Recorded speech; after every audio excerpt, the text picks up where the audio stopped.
हाय, नमस्कार. कसे आहात सगळे? मजेत असाल, तब्येत ठणठणीत असेल अशी मी आशा करते आणि पुन्हा एकदा तुम्हा सगळ्यांचं आपल्या चॅनलवर अगदी मनापासून स्वागत करते आहे. बघा, सकाळची सुरुवात मागच्या कितीतरी 15 दिवसांपेक्षा जास्त झालेली आहे. मी असं लवंगचं पाणी दुसऱ्यांदा पिते, म्हणजे सकाळी मी कोमट पाणी पिते, नंतर एका अर्धा पाऊण तासाच्या गॅपनंतर मी हे असं एक लवंग घातलेलं रात्रभर असं भिजवून ठेवते आणि सकाळी ती लवंग काढून हे पाणी पिऊन घेते. तुम्ही 2 लवंगसुद्धा भिजवू शकतात, पण ते थोडं चरकं होऊन जातं ना, चरचर लागतं, म्हणून मी एकच लवंग भिजवते. याचे बेनिफिट्स खूप सारे आहेत. एक डिटॉक्स वॉटर म्हणून हे काम करतं. त्याच्यानंतर जर तोंडाचा वास येत असेल ना, तर तो दिवसभर येत नाही. एक रिफ्रेशमेंट आपल्याला राहते. स्किन टोन आपला सुधारतो. स्किनसाठी खूप चांगलं आहे. पचन सुधारतं आणि असे भरपूर सारे फायदे याचे आहेत. मी ट्राय केलं, 15 दिवसांपासून ट्राय करते आणि त्याच्यानंतरच तुमच्याबरोबर शेअर करते आहे. कारण की कुठल्या पण गोष्टीचा रिझल्ट ना जेवढा जास्त दिवस आपण वापरतो त्याच्यानंतरच आपल्याला मिळत असतो. तर तुम्हीसुद्धा हे नक्की ट्राय करू शकता. त्याच्यानंतर सुट्टी घेतलेली होती म्हणून आरामात सगळं चाललेलं होतं. निधीला बरं नसल्यामुळे मग नाश्त्याचं म्हटलं तर काय करावं, तर पपई होती. तर आज भरपूर दिवसानंतर ब्रेकफास्टमध्ये फ्रूट्स खाल्ले जात होते, जे की खूप हेल्दी आहे. दिवसाची सुरुवात जर इतकी छान हेल्दी वेने झाली ना, तर संपूर्ण दिवस आहे ना जो खूप सुंदर जातो. त्याच्यानंतर स्वयंपाक वगैरे केला. तर मटकीची जी भाजी आहे ना, ती अशी छान दाण्याचं कूट घालून केली ना की टेस्ट छान लागते. आणि आमच्या घरात निधीला तर सगळ्यात जास्त अशी दाण्याची कूट घातलेली आवडते. मी 2-3 प्रकारची बनवते मटकी. ठेचा घातलेली किंवा काळा मसाला घातलेली, हा असा कांदा घातलेली छान लागते. त्याच्यानंतर हे पापड बाहेरून विकत आणलेले होते. मुगाच्या डाळीचे असल्यामुळे ना त्यांना थोडासा असा चिकटपणा होता. म्हटलं याला तसंच राहू दिलं तर कदाचित बुरशी लागेल, म्हणून ऊन बाहेर आलेलं होतं गॅलरीत छान. तर ते ना मी छान सुकवून घेतलेला आहे. हा जो व्हिडिओ आहे तो एक रुटीन व्लॉगचा व्हिडिओ मी शेअर करते बरं का तुमच्याबरोबर. सुट्टीचा दिवस कसा जातो, म्हणजे रविवारची सुट्टी वेगळी, पण ही अशी मध्येच कधीतरी घ्यावी लागली ना. अजिबात डिसाईड नव्हतं की मला सुट्टी घ्यायची आहे आज, पण सकाळी उठल्यानंतर निधी म्हटली आज जायचं नाही, कान दुखतो आहे, सर्दी झालेली आहे. म्हटलं हिच्याकडे लक्ष द्यायला कोणी नाही तर आपल्याला थांबायलाच लागेल. मग थांबली आणि मग कंटिन्यू तिच्याचबरोबर थांबावं लागत होतं. तर तिला हे असं मी खेळवत होती. आजच मी एक शॉर्ट व्हिडिओ टाकलेला होता की असं पेन्सिल कोणाला फिरवता येते, तुम्हाला येते का, तुम्ही फिरवायचे का अशी बोटांमध्ये पेन्सिल, मला नक्की कमेंट करून सांगा. ॲक्च्युली ना हा कॉन्सन्ट्रेशन वाढवणारा पेन्सिलीचा खेळ आहे, जो लहान मुलांनी केलाच पाहिजे. आम्ही शाळेत करायचो, जे की मला अजूनही जमतं. त्याच्यानंतर मी कालच्या व्हिडिओमध्ये तुम्हाला सांगितलं होतं की बॅकपॅकिंग. तर बघा, खूप सिम्पल बॅकपॅकिंग असते माझी. आता खूप साऱ्या गोष्टी नसतात माझ्या बॅगमध्ये, पण ज्या गरजेच्या आहे ना त्या सगळ्या गोष्टी माझ्या बॅगमध्ये मी ठेवत असते. जसं की हे डायरी, जी प्रत्येकीच्या बॅगमध्ये असायला हवी, तर ही गिफ्टेड डायरी आहे. त्याच्यानंतर हे एक संस्कृतचं बुक माझ्या याच्यात आहे. सध्या संस्कृतकडे कल माझा जास्त आहे, समजेल तुम्हाला पुढे. त्याच्यानंतर वॉलेट असतं, एक पॅड असतं त्याच्यानं, कारण पिरियड्स आपले कधीही येऊ शकतात म्हणून. आणि मी प्रत्येक कप्प्यात वेगळ्या वेगळ्या गोष्टी ठेवते, सगळं एकत्र ठेवत नाही. ही एक छोटी डायरी, कोणाला पैसे वगैरे दिलेले असतील किंवा कोणाला काही हिशोब असेल ना, तर हिशोबाची स्पेशल डायरी मी ठेवते. सगळं एका डायरीत ठेवत नाही, कारण मग ते सापडत नाही आणि सगळं म्हणजे एकत्र होऊन जातं. त्याच्यानंतर एक नॅपकिन आवर्जून ठेवते. आणि आता हे सगळं झाल्यानंतर ना एक छोटंसं, आपलं तर लेडीज म्हटल्यानंतर थोडंसं मेकअपची गोष्ट तर आलीच पाहिजे. खूप जास्त गोष्टी मी नाही ठेवत, लाईक लिपस्टिक वगैरे, पण ज्या बेसिक गोष्टी आहेत ना, जसं की आता हा पावडरचा डबा झाला, तर कॉम्पॅक्ट वगैरे ठेवतात भरपूर जण, पण मला सूट होत नाही म्हणून मी हा पॉन्ड्सचा छोटासा डबा आहे जो पर्समध्ये बसतो, हँडी एकदम, तो ठेवते. एक कंगवा ठेवलेला आहे, लागत तर नाही पण ठेवून राखते. लिप बाम मला लागतो. चिमटा ठेवते, एखाद्या वेळेस तुटून वगैरे गेला, याच्या त्याच्याजवळ मागण्यापेक्षा आपल्याजवळ असलेले बरं. 2, एक मोठं आणि एक छोटं असं रबर ठेवते, कधी वेणी कधी पोनी टेल करायला. त्याच्यानंतर हे अशा 2 पिन्स ठेवते, एक 2 सेफ्टी पिन आणि 2 हेअर पिन असे मी ठेवत असते. कारण केस छोटे आहेत, कुठे गरज पडली किंवा कोणाला लागलं तर आपल्याला द्यायला बरं, आणि आपल्यासाठी पण असणं हे सगळ्या गोष्टी खूप गरजेच्या आहेत. लिपस्टिक मी ठेवत नाही. आता मला नाही माहिती, जसं जसं आता वय वाढतं आहे ना, तसं तसं हे असे मेकअपचे जे शौक आहेत ना ते कमी होत चाललेले आहे. ज्वेलरी घालणं, मेकअप करणं, माहीत नाही वयानुसार होतं आहे किंवा मग जबाबदाऱ्यांमुळे होतं आहे, माहिती नाही. त्याच्यानंतर ना एक नवीन प्रयोग करायचा चाललेला आहे. हा प्रयोग जर माझा सक्सेसफुल झाला ना तर नक्की तुमच्याबरोबर शेअर करेल मी बरं का. पण मी अजून कॉन्फिडेंट नाही आहे, जस्ट मी करून पाहते आहे. कोणालाच काही माहिती नाही की मी काय करणार आहे ॲक्च्युली, पण बघू.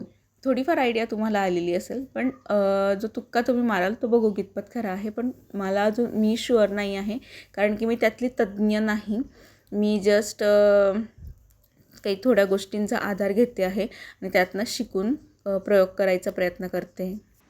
रात्रीचे 10:30 पावणे 11 वाजण्यात आलेले आहे आणि इकडे निधी बघा.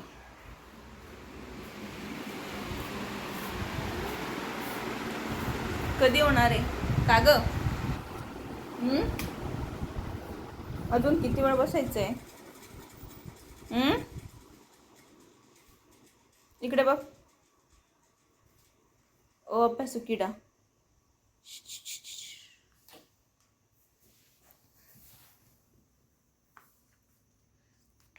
खूपच जोरात अभ्यास चाललाय. आज दुसरा दिवस आहे. म्हणजे कालची क्लिप बघितली, आता दुसरी. आज अजिबात शूट करायची इच्छा नव्हती माझी, कारण थोडंसं टेन्शन वगैरे असतं त्याच्यामुळे.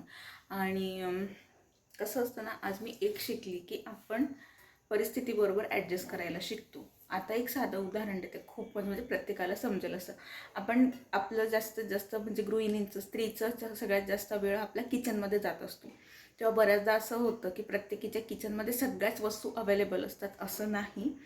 आता सेम कंडिशन माझी तशीच झालेली आहे की मला बनवायची आहे मसाली भाजी, आणि अजिबात म्हणजे भरपूर गोष्टी नाही आहे. आता खानदेशी असल्यामुळे काळ्या मसाल्याची भाजी खायची सवय. कधीच टोमॅटो वगैरे टाकलेल्या भाज्या मी खात नाही. पण आत्ता मी तुम्हाला दाखवते की जो मी मसाला बनवलेला आहे ना, याच्यामध्ये फक्त लसूण, टोमॅटो आणि कांदा घातलेला आहे. आणि बाकी जे कोरडे मसाले असतात ना, आपला गरम मसाला, तिखट पावडर, हळद, धना पावडर, हे सगळं घातलेलं आहे. बाकी आणि टोमॅटो घातलं आहे. त्याच्यात काहीच नाही आहे दुसरं. ना अद्रक आहे, ना खोबरं आहे, ना कोथिंबीर आहे. आता बघते कोथिंबीर भाजीवाले आले तर. रात्रीचे 8 वाजलेले आहेत. आणि असं नाही की मी भाजीपाला घ्यायला जात नाही, पण स्टील इतकं असं झालेलं आहे. आणि त्यात थोडंसं फिनान्शियली पण एक आपण म्हणतो की जाऊ दे, ॲडजस्ट करू, आता तेवढे पैसे आपण खर्च नको करायला, तसं काहीसं झालेलं आहे. म्हणून आपण स्त्रियांना खूप गोष्टी ॲडजस्ट करायला शिकतो. मी तर माझ्या लहानपणापासून ना इतक्या सगळ्या गोष्टी ॲडजस्ट करायला शिकलेली आहे. कारण लहानपण जे आहे ना, ते माझं म्हणजे लहानपणापासूनच मला सतत की जाऊ दे, करून घेऊ ॲडजस्ट, जाऊ दे. आणि ते जाऊ दे जाऊ दे म्हणत आज इथपर्यंत म्हणजे वयाची 30शी क्रॉस केली, आणि ते जाऊ दे जाऊ दे अजूनही चाललेलं आहे. तर कुठेतरी ना त्या जाऊ देचा मला खूप राग येतो की जाऊ दे, याच्यात ॲडजस्ट करून घेऊ, त्याच्यात ॲडजस्ट करून घेऊ. काश मी तेव्हाच केलं नसतं तर. तेव्हाच मी स्वतःला म्हटलं असं की नाही, मला हे हवं तर हवं, मला कसंही करून मला त्याचंच बनवायचं आहे. तर कदाचित आज काहीतरी सीन आहे आयुष्याचा, तो काहीतरी वेगळा असावा असं मला वाटतं. तुम्हाला पण तसंच वाटतं का? आणि याच्यातभर मी निधीसाठी ना हे सगळे म्हणजे मी निधीला जाऊ देची सवय नाही लावत आहे. हां, तिचे चुकीचे हट्ट मी पूर्ण नाही करत आहे, पण तिच्यासाठी जे गरजेचं आहे, जे तिला मिळायलाच हवं, ते मी मिळवून देते. आणि तिच्यासाठी मला हवं जितकं झगडता येईल, परिस्थितीशी लढता येईल तेवढं मी लढते आहे. तर हाच मला एक संदेश द्यायचा होता. चला, माझं तेल इकडे आता मी मस्त अशी रगडलेल्या शेवेची भाजी बनवून घेते याची. अजून एक इन्फॉर्मेटिव्ह गोष्ट तुमच्याबरोबर शेअर करायची आहे. जे नवीन यूट्यूबर असतील किंवा जे छोटे यूट्यूबर असतील माझ्यासारखे, त्यांच्यासाठी खूप महत्त्वाची आहे. मी एक मेल तुम्हाला बाजूला स्क्रीनशॉट टाकते, नाव वगैरे मी सगळं हाईड करते आहे. तर असे भरपूर मेल्स येतात बरं का. आणि आपण छोटे यूट्यूबर असल्यामुळे आपल्याला खूप एक्साइटमेंट आणि खूप आनंद होतो की वाव किती छान आहे, असं तसं. माझ्यासोबत पहिला इन्सिडेंट झाला होता एक 2-3 वर्षापूर्वी. एक अमेरिकेची कुठली तरी, आता मला तो मेल पण आठवत नाही आहे, तर त्यांनी खूप सारे डॉलर्स मिळतील आणि काहीतरी एक लिंक शेअर केलेली होती, जी कुठल्याच मोबाईलमध्ये किंवा मी सायबर कॅफेमध्ये गेली, आमच्या लॅपटॉपमध्ये सुद्धा ओपन होत नव्हती. 2-3 सायबर कॅफे फिरलो आम्ही, आणि तिथे सुद्धा ती लिंक ओपन होत नव्हती. आणि नंतर मग एका सायबर कॅफेमध्ये गेल्यानंतर कळलं की ते हॅकर्सने पाठवलेलं होतं. तर अशा याला बळी पडायचं नाही. त्याच्यानंतरचं कुठला 1-2 मेल आलेले होते जे पक्के होते कोलॅबरेशनसाठी, पण त्यांच्या काही अटी होत्या ज्या मला नको वाटल्या, म्हणून मी रिप्लाय दिला होता, पण त्यांचा काही मला रिस्पॉन्स आला नाही. नंतर आत्ता रिसेंटली मला एक 2-3 दिवसापूर्वी एक गेमसाठी आलेला आहे तो जो मेल आहे की कोलॅबरेशन करायचं आहे. रिवॉर्ड्स त्यांचे हवे तसे नाही, पण त्यांचं असं म्हणणं आहे की जर तुम्ही आमच्याबरोबर कोलॅबरेट करता तर तुम्हाला एक चांगला प्लॅटफॉर्म मिळतो, तुमचे व्ह्युअर्स वाढतात, अशा खूप साऱ्या गोष्टी आहेत. आणि जर पैशांचं बघाल तर फक्त $10 ते देतात, जे की आता माझ्या अकाउंटला ऑलरेडी जमा आहेत. माझे म्हणजे आहेत यूट्यूबच्या जे आपले बँक अकाउंट असतात तिथे 10पेक्षा जास्त पैसे जमा आहेत माझे. मग मला काही ते पैशांचं पण सोडा, पण ते जे गेम्स सांगतात ना, हल्ली असे रिसेंटली एक कुठली तरी मी न्यूज वाचली होती आता, UPची का कुठली होती, की 3 मुलींनी सुसाईड केलं मोबाईलमध्ये गेम खेळता खेळता.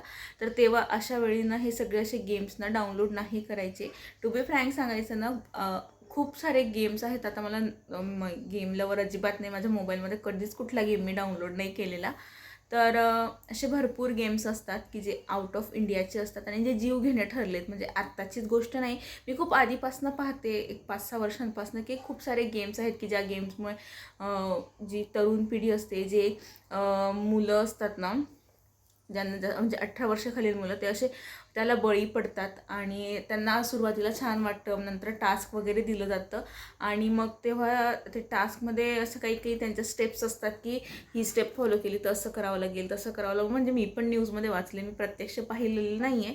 आणि मग त्या जीव घेण्या ठरतात. तर अशा काहीशा ज्या स्टेप्स असतात ना त्या गेम्सच्या, त्या नकोशा आहेत. आणि मुळात असे जे गेम्सचा आपल्याला कोलॅबरेशनसाठी मेल येतो, तुम्ही बाजूला बघू शकतात, जो काही मेल येतो ना तो सरळ इग्नोर करायचा. बघा, आपला मेल ID हा पब्लिक असल्यामुळे कोणीही आपल्याला मेल करू शकतो. आपण असं त्याला रेस्ट्रिक्शन्स नाही लावू शकत. पण खूप असं खुश नाही होऊन जायचं, आधी सगळं वाचा आणि नाहीच समजत असेल तर ते कॉपी पेस्ट तुम्ही ट्रान्सलेटरला, ChatGPTला कॉपी पेस्ट करा, ते बघा, त्याचा अर्थ समजा आणि त्याच्यानंतरच त्यांना रिप्लाय करा. डायरेक्ट हो म्हणू नका, कारण की ते आपल्या पण जीवावर बेतू शकतं.